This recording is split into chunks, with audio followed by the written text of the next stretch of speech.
अब आज यो हाम्रो अन्तिम कन्टेन्ट हो। यो आजबाट लेसन यो पनि सिद्धिन्छ र आज धेरै छैन, त्यही भएर चाहिँ मैले तिमीहरूलाई चाहिँ केही तिमीहरूसँग इन्ट्रेक्सन गरे हो। अब अरू जहाँ टेस्ट हुन्छ भने थाहा छैन, मेरो चाहिँ टेस्ट हुन्छ। मेरो टेस्ट हुन्छ, मैले चाहिँ साउन्डमा सकेसम्म तिमीहरूलाई बोर्डिङमै बोलाएर टेस्ट लिन लाउने मेरो चाहिँ कुरो छ। टेस्ट त म लिने हो, जानिराखेको छु। ल अब यहाँ यो इम्पोर्टेन्ट क्वेसन हो, लङ क्वेसन हो। यो 4 मार्क्समा आउँछ ग्रुप डीमा है। यस्तो खाले क्वेसन तिमीले 9 मा पनि देखेको थियौ। हुन त मैले 10 मा पढाउनु पर्ने 9 मै सिकाइदिएको थिएँ तिमीहरूलाई। त कतिलाई त आउँछ पनि, यो नआउने त होइन। यो तिमीलाई गर्न आउँछ, तर अब म एकचोटि फेरि पनि दोहोऱ्याउँछु। यो x को सिधा छ, यो y को सिधा, अनि यो z को यतापट्टि भयो होइन। ल स्टडी एन्ड आन्सर। अब यो सबै इलिमेन्ट्सहरू एसपीडीएफ को फर्ममा देखा। अब हामीले एसपीडीएफ को बारेमा चाहिँ राम्रोसित जान्न चाहिँ पर्यो। अब यो सबै सब सेलमा दिइरहेछ। सब सेलमा भइसकेपछि अब यो त अब स्ट्रक्चर मैले 9 मै देखाएको भएर मैले धेरै कुरालाई एक्सप्लेन गर्न चाहिँ म सिधै कहाँ गएँ त भन्दाखेरि चाहिँ write the name of elements indicated by X Y and Z. अब तीनटाको इलिमेन्टको नाम देख्न पर्यो भने सबभन्दा पहिला हामीले त्यो पावर भएको नम्बर्सहरूलाई हामीले एड गर्छ, अनि जति आउँछ त्यसको एटोमिक नम्बरको रिलेटेड करस्पोन्डिङ हामीले चाहिँ के गर्छौँ त भने इलिमेन्ट्सको नाम लेख्छौँ। नाउ एन्सरको लागि फर्स्ट एन्सरको लागि एक्स वाइ जेड यो तीनटा इलिमेन्ट छन् यहाँ। त्यसो भए अब एक्स भनेको कुन इलिमेन्ट हो त भनेर थाहा पाउनलाई यो एक्स को पावरमा 2 + 2 + 6 + 1 भनेको कति भयो त 2 + 2 4 4 + 6 10 10 + 1 11 भयो। 11 भन्ने बित्तिकै अब यसको एटोमिक नम्बर 11 भनेको के हुन्छ त भन्दाखेरि चाहिँ सोडियम हुने भयो नि त। सोडियम, यसलाई स्मल ब्राकेटमा चाहिँ हामीले याने भनेर सिम्बलमा पनि लेख्दियौँ। यो भनेको सोडियम भयो। सिमिलरली अब जस्तै वाइ, इलिमेन्ट वाइ छ भने इलिमेन्ट वाइ भनेको यो 2 यो 2 6 2 + 2 4 4 + 6 10 10 + 2 12 12 + 5 17 भयो। 17 भनेको क्लोरिन Cl है। तिमीले चाहिँ के गर्नु भन्दाखेरि चाहिँ यो वर्ड पनि लेख, सिम्बल पनि लेख, ताकि तिमीहरूको अब बाहिर जाने यो हामीले चेक गर्ने होइन हेर। त्यही भएर चाहिँ त्यो सब उनीहरूलाई चाहिँ कुनै पनि कमी छोड्दिनु हुन्न यसमा। जेड जेड भन्ने बित्तिकै अब यहाँ 5 को ठाउँमा 6 छ, यसको मतलब 17। अब 17 मा अझ एउटा जोडेपछि 18, यसको टोटल भनेको 18 भयो। 18 मिन्स यो के हो त भन्दाखेरि आर्गन एआर होइन, आर्गन भयो। यसरी चाहिँ हामीले के गर्छौँ त भने पावरलाई सम गरिसकेपछि त्यहाँबाट जति क्यालकुलेटेड भ्यालु आउँछ द्याट इज इक्वल टु के हुन्छ त भन्दाखेरि चाहिँ एटोमिक नम्बर हुन्छ, र त्यो एटोमिक नम्बरको करेस्पोन्डिङ इलिमेन्ट्सहरू लेखिदिनु। Now second write the group period and block of X Y Z. X and Z मात्रै भने हामी एक्स वाइ जेडको निकाल्यो भने केही हुन त हुँदैन। अब यसमा पहिला ग्रुपको कुरा गरौँ। ग्रुप पिरियड अनि त्यसपछि त्यहाँबाट गएर चाहिँ ब्लक। ल त्यसरी छुट्याउँ। Element X, element Y, Y element Z. X र जेड को कुन ग्रुपमा पर्छ, कुन पिरियडमा पर्छ, अनि कुन ब्लकमा पर्छ यो जान्नु आज चाहिँ। ग्रुप ग्रुप भनेको यसको ग्रुप भनेको तिमीहरूको यहाँ यसको लास्टमा जे छ, टाउकोमा जे हुन्छ त्यही ग्रुपमा हुन्छ।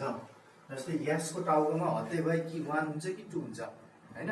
यसको टाउकोमा जति छ, यसको स्क्वायर यसको यो पावरमा जति हुन्छ त्यही ग्रुपमा पर्छ। हामी ग्रुपको लागि चाहिँ हामी के लेख्छौँ 1 लेख्दैनौँ, आइए ग्रुप भनेर लेख्छौँ। अब यो ग्रुपको नाम त हाम्रो आइए आइआइए आइआइआइए आइभी भिए होइन। यसरी चाहिँ पछाडिपट्टि ए लेखिन्छ। यो ए भएको जति सबै रिप्रेजेन्टेटिभ इलिमेन्टहरू हुन्। अनि त्यसपछि गएर चाहिँ अब यो एक्स भन्ने कुन पिरियडमा पर्छ त भन्ने कुरो चाहिँ यो यतापट्टिको यसको कोफिसिएन्ट, यसको कोफिसिएन्टमा भर पर्छ। यो यसको कोफिसिएन्ट जति हुन्छ त्यो त्यति नै पिरियडमा पर्छ। यसको मतलब एक्स भनेको के भयो त भन्दाखेरि चाहिँ थर्ड पिरियड है। थर्ड मात्र लेख्दै हुन्छ है, थर्ड पिरियड अथवा 3 मात्र लेखे पनि केही भएन। अनि कुन ब्लकमा पर्छ त भन्दाखेरि यसको यो लास्टको अल्फाबेट जे हुन्छ त्यही ब्लकमा पर्छ। त्यही भएर यो के भयो त भन्दाखेरि यस ब्लक है त, यो यस ब्लक भयो। यो फर्स्ट ग्रुप, थर्ड पिरियड अनि यस ब्लक यो भयो। सिमिलरली जेडको लागि के भयो त भन्दाखेरि चाहिँ कुन ग्रुपमा पर्यो भन्दाखेरि यो पी भन्ने सबसेलमा छ। यदि तिमीहरूको सबसेल पी छ भने पीले जहिले पनि यसको पावरलाई तान्छ। यसको मतलब यो पीले यसको पावरलाई तान्छ। तान्यो भने कति हुन्छ त भन्दाखेरि चाहिँ 6 + 2 8 हुने भयो। पी ब्लक भयो भने मात्रै। यस ब्लक भयो भने चाहिँ के हुन्छ भने यसको टाउकोमा जे छ त्यो मात्रै लेख्ने हो, त्यही ग्रुप हुन्छ। यदि पी ब्लक छ भने त्यसले चाहिँ पीले यसको पनि तान्छ। यसको तानेपछि 6 + 2 कति भयो? 8 भयो। 8 भएको भएर हामीले VIIA ग्रुप भनेर लेख्छौँ। यो 8 ग्रुप भयो।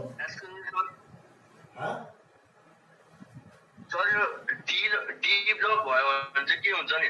यो डी ब्लक भयो भने यस्तो हुँदैन बाबु। डी ब्लक भनेको अब यो डी ब्लकमा चाहिँ हाम्रो यो रिप्रेजेन्टेटिभ एलिमेन्टहरू हुँदैन। त्यसमा अब डी ब्लकको ग्रुपहरू त बीबीबी हुन्छ, आईबी, VIIB यस्तो खाले बी। हाम्रो यहाँ जति छ यो ए मात्रै हो। ए भनेको रिप्रेजेन्टेटिभ एलिमेन्ट भयो। डी ब्लक भनेको सबै ट्रान्जिसन एलिमेन्टहरू हुन्छन्। ट्रान्जिसन एलिमेन्टहरूको के हुन्छ भन्दाखेरि भ्यालेन्सी पनि 2टा 3टासम्म पनि हुन्छ। तिनीहरूको कुनै पनि फिक्स हुँदैन। ट्रान्जिसन एलिमेन्टको हामीले पहिले भनेको छौँ रिप्रेजेन्टेटिभ एलिमेन्ट भनेको त्यस्तो खाले एलिमेन्ट हो जसले आफ्नो फिजिकल र केमिकल प्रोपर्टी एकदम सजिलोसँग सो गर्न सक्छ। तर डी ब्लक एलिमेन्टहरू चाहिँ के हुन्छ भन्दाखेरि चाहिँ यो रिप्रेजेन्टेटिभ एलिमेन्टहरू जसले तिमीलाई अहिले भनेको चाहिँ त्यस्तो खाले एलिमेन्टहरू चाहिँ के गर्न सक्दैन भन्दाखेरि चाहिँ के अरे फिजिकल केमिकल प्रोपर्टिजहरू राम्रोसँग सो गर्न सक्दैन। त्यसले गर्दाखेरि हामीले सजिलैसँग यसरी यो यहाँ पर्छ उहाँ पर्छ भन्नै मिल्दैन। त्यही भएर डी ब्लकमा पर्नेहरू त डी र एफ ब्लकमा पर्नेहरू हामीले यसरी चाहिँ यहाँबाट अक्कल लाउन मिल्दैन। त्यसलाई चाहिँ त्यसको सेपरेटली नै हामीले जाँच गर्नुपर्ने हुन्छ। त्यस्तो छ हामीलाई सोध्दैन। हामीलाई सोध्ने भनेको रिप्रेजेन्टेटिभ एलिमेन्टको बारेमा मात्रै सोध्छौँ है। अब यो ग्रुप बीमा यसमा अब पिरियड भनेको यसको पीको अगाडिपट्टि मात्रै। पीको अगाडिपट्टि थर्ड छ, त्यही भएर यो पनि के भयो भन्दाखेरि थर्ड नै भयो अथवा 3।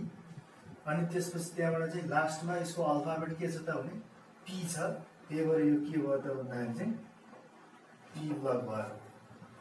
ल यसरी चाहिँ हामीले चाहिँ ग्रुप, पिरियड र ब्लक चाहिँ थाहा पाउँछ। यो भयो होइन। नाउ थर्डमा जाउँ। थर्डमा जाँदा के छ त भने राइट द भ्यालेन्सी अनि त्यसपछि केमिकल नेचर अफ XYZ। ल त्यसो भए अब हामीले भ्यालेन्सीको कुरा गरौँ। भ्यालेन्सी अनि त्यसपछि केमिकल नेचर। ल कसको त भन्दाखेरि XYZ। अब भ्यालेन्सी भन्ने बित्तिकै यो भ्यालेन्स इलेक्ट्रोनमा डिपेन्ड गर्छ यानि कि ग्रुपमा डिपेन्ड गर्छ। ग्रुपबाटै थाहा हुन्छ हामीलाई यसको भ्यालेन्सी कति हुन्छ भनेर चाहिँ। अब एक्स भनेको ग्रुप आइएमा पर्छ यानि कि मतलब यसको टाउकोमा 1 छ। यसमा हुने भनेको कि 1 हो कि 2 हो। यसको टाउकोमा जति हुन्छ त्यसको भ्यालेन्सी त्यति नै हुन्छ। यसको मतलब एक्स अब यहाँ एक्समा यसको टाउकोमा 1 छ, त्यही भएर यसको भ्यालेन्सी 1 है। अब यहाँ फेरि यहाँ के बुझ्नु पर्यो भन्दाखेरि अब तिमीले एउटा नोट गर। मैले तिमीलाई नोटमा लेखिदिने चाहिँ तिमीले के नोट गर्नुपर्छ भन्दाखेरि यहाँ मेटल भनेर चिन्हको लागि S1 S2 अनि P1 यो यदि लास्टमा यिनीहरू छन् भने यिनीहरू मेटल हो है। यिनीहरू मेटल हो। अनि त्यसपछि नन मेटल यो सम्झिनु पर्ने चिज हो। यो धेरै इम्पोर्टेन्ट छ। यो पछि भनिकन मिल्दैन। अनि यस त हुँदैन। अब पीमा त कतिवटा हुन्छ 6 वटासम्म अड्छ होइन। त्यसले गर्दा P1 चाहिँ मेटल हो।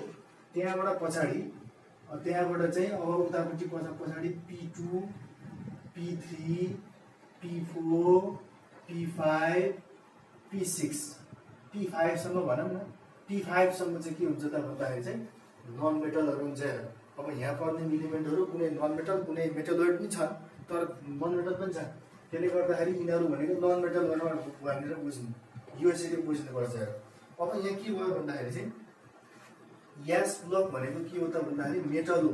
त्यसले गर्दाखेरि हाम्रो यसको केमिकल नेचर भनेको के हुने भयो त भन्दाखेरि इट इज के त भन्दाखेरि चाहिँ मेटल अथवा इलेक्ट्रोपोजिटिभ इन नेचर। मेटल पनि हो। कतै मेटल भनेर टिचरहरूले चाहिँ मान्छन्, कसैले इलेक्ट्रोपोजिटिभ लेख्दै हुन्थ्यो भन्ने मान्छन्। त्यही भएर दुइटै लेख्दै चाहिँ आनन्दै। It is metal electropositive in nature. किन इलेक्ट्रोपोजिटिभ भनेको भन्दाखेरि जसले इलेक्ट्रोन डोनेट गर्छ केमिकल रियाक्सन गर्दाखेरि त्यो इलेक्ट्रोन डोनेट गर्ने भएको भएर त्यसलाई हामीले इलेक्ट्रोपोजिटिभ भनेर भन्छौँ। यो इलेक्ट्रोपोजिटिभ भयो। नाउ वाइ भनेको के छ भने लास्टमा पी ब्लक एलिमेन्ट छ हैन। पी ब्लक एलिमेन्ट भएपछि यसले चाहिँ ग्यासको पनि तान्छ। 5 + 2 कति हुन्छ त भन्दाखेरि 7 हुन्छ। 7 भनेको कहिले पनि भ्यालेन्सी हुँदैन। 4 भन्दा माथि भ्यालेन्सी भयो भने हामीले 8 बाट घटाउनु पर्ने हुन्छ। त्यसले गर्दाखेरि चाहिँ यो 8 - 7 भनेको यसको भ्यालेन्सी पनि कति आयो 1 आयो। एक्सको भ्यालेन्सी 1 र वाइको भ्यालेन्सी 1 मा फरक छ। यो एक्सले भनेको के हो त भने एक्स भनेको यसले एउटा इलेक्ट्रोन फाल्ने हो। अनि 8 - 7 गर्न पर्यो भने चाहिँ के हो त भने यसले एउटा इलेक्ट्रोन लिने हो। त्यही भएर फाल्ने र लिनेमा हुनुपर्छ। अर्को कुरो त्यसरी बुझ्ने भयो। नत्र P5 यो P5 भनेको चाहिँ के भयो त भन्दाखेरि चाहिँ नन मेटल भयो। त्यही भएर यसको केमिकल नेचर चाहिँ के भयो त भने इट इज नन मेटल। किन के भन्ने त भन्दाखेरि चाहिँ इलेक्ट्रोनेगेटिभ इन नेचर। यो जान्नु पर्यो। अनि थर्डमा जाऊँ अब जेड भन्ने बित्तिकै तिमीहरूको लास्टमा पी ब्लक नै छ। यो पनि पी ब्लक भएपछि यसले 6 र 2 जोड्छ। 6 र 2 जोडेपछि के हुन्छ 8 हुन्छ। 8 - 8 गर्दा यसको भ्यालेन्सी कति आउँछ त भन्दाखेरि चाहिँ 0 आउँछ। भ्यालेन्सी 0 यसको मिनिङ के हो त भन्दाखेरि यसलाई इलेक्ट्रोन चाहिएको पनि छैन, फाल्न पनि परे होइन, लिन पनि परे होइन। यस्तो भन्न खोजेको। यसको मतलब के हो त भन्दाखेरि के हो त भने it is inactive. It is inert होइन, अथवा इनएक्टिभ लेखेर हाम्रो inactive doesn't take part in chemical reaction। यसलाई चाहिँ इनएक्टिभ अथवा it doesn't take part in chemical reaction. यो चाहिँ यसको के हो त भन्दाखेरि चाहिँ केमिकल नेचर हो। It is inactive in nature यसरी भन्दा पनि हुन्छ। दुवै लेख्दै झनै राम्रो, कुनै शङ्कै हुँदैन यसमा।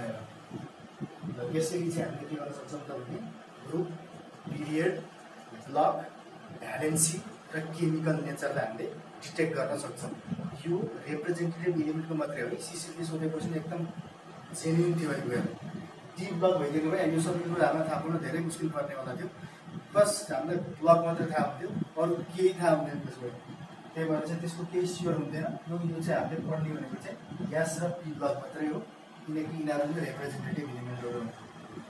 ल यहाँ यति लेखाएँ भने अब बाँकी अझै हामीले यो 3टा क्वेसन भ्याएँ। अब यो मैले अहिलेचोटि फर्स्ट टाइम भन्दैछु। अब यो यहाँबाट कहिले पनि भन्दिनँ है, यसको रिभिजन हुँदैन। यो अब यसको रिभिजन भयो भने तिमीले भिडियो नै हेर्ने हो। यो पोसिबल हुँदैन फेरि भन्नलाई। मैले यसलाई मेटेँ। अब कहाँ छ भन्दाखेरि चाहिँ आइडीमा जाउँ। आइडीमा write the balance chemical equation between gas and Y. अब ग्यास भनेको के थियो भन्दाखेरि वास्तवमा सोडियम थियो। वाइ भनेको के थियो त भन्दाखेरि क्लोरिन थियो। ग्यास र वाइ रियाक्सन गर्नुपर्छ। सोडियम भनेको Na भनेको मेटल हो। बुझ्दैन? Na भनेको मेटल हो। यो मेटल हो, मैले लेख्न त पर्दैन तर। अनि त्यसपछि त्यहाँबाट चाहिँ वाइ भनेको के हो त क्लोरिन हो। क्लोरिन भनेको ग्यास हो। त्यही भएर यसको पछाडि 2 झुकिन्छ। मेटलमा सिङ्गल हुन्छ। पोटासियम सिङ्गल हो, के मात्रै। क्याल्सियम Ca यो पनि सिङ्गल भयो। सोडियम यो पनि सिङ्गल भयो। एल्युमिनियम Al यो पनि सिङ्गल भयो। हरेक मेटलहरूको मोलिकुलर फर्मुला सिङ्गलमा हुन्छ। अनि त्यसपछि Cl2 भनेको ग्यास हो। जस्तै नाइट्रोजन N2 भयो, हाइड्रोजन H2 भयो, अक्सिजन O2 भयो होइन, क्लोरिन यो पनि Cl2 भयो, ब्रोमिन Br2 हुन्छ। भन्नु खोजेको सबै ग्यासेसहरूको मोलिकुलर फर्मुला भनेको पछाडिपट्टि 2 हुनेछ। यो तिमीले जान्नु है। यो चाहिँ त्यही भएर यो ग्यास भएको भएर Cl2 गिभ्स के हुन्छ त भन्दाखेरि NaCl हुन्छ। फेरि NaCl2 किन भएन भन्दाखेरि अब यो त 9 मा पढेको क्रिस क्रस भएको Na को भ्यालेन्सी 1 Cl पनि भ्यालेन्सी 1 क्रिस क्रस भएर के भयो त भने NaCl भयो। यो NaCl2 कम्बाइन भएको होइन यसमा, त्यसरी बुझ्नु है। फेरि अब Na र Cl2 लाई रिएक्सन गर्दा NaCl भयो, तर यसलाई त हामीले के ब्यालेन्समा निकाल्दा भनेछ। त्यसले गर्दाखेरि यहाँ Cl दुईटा भएपछि यहाँ पनि अगाडिपट्टि 2 थपेपछि दुईटा Cl भयो, दुईटा Na भयो, यहाँ सिङ्गल Na भयो। त्यो भएर के भयो त भन्दाखेरि दुईटा Na गरेपछि यो ब्यालेन्स्ड केमिकल इक्वेसन भइहाल्यो। अनि which type of chemical reaction is it? अब टाइप्स अफ केमिकल रिएक्सन हामीले पढ्नै बाँकी छ, योभन्दा पछाडिपट्टिको लेसन हो। अब टाइप्स अफ केमिकल रिएक्सन धेरै हुन्छ क्या, combination reaction, decomposition reaction, displacement reaction भन्ने हुन्छ। अब यहाँ चाहिँ तिमीले अब त्यो पढेपछि बल्ल यो जानिन्छ चाहिँ होइन, तर त्यो नजान्दै पनि हामीले अक्कल लगाउन सक्छौँ। कम्बिनेसन भनेको चाहिँ के हो त भने रिएक्टेन्ट दुईटा हुन्छ अनि जोडिएर प्रोडक्ट एउटा हुन्छ क्या। जस्तै यहाँ हेर, यहाँनिर Cl कम्बाइन भयो, कम्बाइन भएर एउटा प्रोडक्ट बन्यो, यसलाई भन्छ कम्बिनेसन रिएक्सन है। कहिलेकाहीँ चाहिँ के हुन्छ भने रिएक्टेन्ट एउटा हुन्छ अनि फुटेर दुईटा तिनवटा भएर टुक्रिन्छ, त्यस्तो भयो भने डिकम्पोजिसन रिएक्सन हुन्छ। अब त्यो त्यही बेलामा भन्दा त्यसलाई छोडा, यो भनेको के हो त भने इट इज के हो त भन्दाखेरि चाहिँ कम्बिनेसन रिएक्सन। यो कम्बिनेसन रिएक्सन हो है। यसलाई यसरी चिन्नु। भीमा जाउँ, name the compound form and types of compound. अब यो के कम्पाउन्ड फर्म भयो यसको नाम चाहिँ लेख्नु पर्यो। त्यो नाम के हो त भन्दाखेरि चाहिँ सोडियम क्लोराइड। सोडियम क्लोराइड हो होइन। र यो कुन टाइप अफ कम्पाउन्ड हो त भन्दाखेरि यो मेटल हो, यो नन मेटल हो। मेटल भर्सेस नन मेटल भयो भने 9 मा पढेको थियौँ हामीले। यो के हुन्छ त भन्दाखेरि चाहिँ इट इज इलेक्ट्रो भ्यालेन्ट के हो त भन्दाखेरि कम्पाउन्ड हो। यो जान्नु है। यहाँ अब सम्झिनु पर्ने मेटल भर्सेस नन मेटल भयो भने, मेटल भर्सेस नन मेटल भयो भने यो इलेक्ट्रो भ्यालेन्ट बोन्ड अथवा इलेक्ट्रो भ्यालेन्ट कम्पाउन्ड हुन्छ होइन। अनि non metal versus non metal भयो भने यो चाहिँ कोभ्यालेन्ट कम्पाउन्ड हुन्छ। यो तिमीहरूले लेख्मै नोटमा कतै लेख्ने, यस्तो मैले नोटमा पठाएको हुन्न। यो आफै बुझ्ने हो, नत्र भिडियो हेर है। यो भयो भने अब यहाँ चाहिँ मेटल भर्सेस नन मेटल भएको भएर यो के हो त भन्दाखेरि चाहिँ इलेक्ट्रो भ्यालेन्ट कम्पाउन्ड भएको थियो। यदि नन मेटल भयो भने चाहिँ के हुन्छ फेरि कोभ्यालेन्ट कम्पाउन्ड भनेर लेख्न सक्छौ तिमीले। ठिक छ यहाँनिर ल। आज यति नै गराएँ र यही रिलेटेड तिमीहरूलाई सल्लाह कि त्यहाँ आउँछ। अब यो लेसन आजबाट यही छ फेरि। अब हामी त्यसपछि नेक्स्ट केमिकल रिएक्सनमा जान्छौँ। ल आजको लागि यति नै।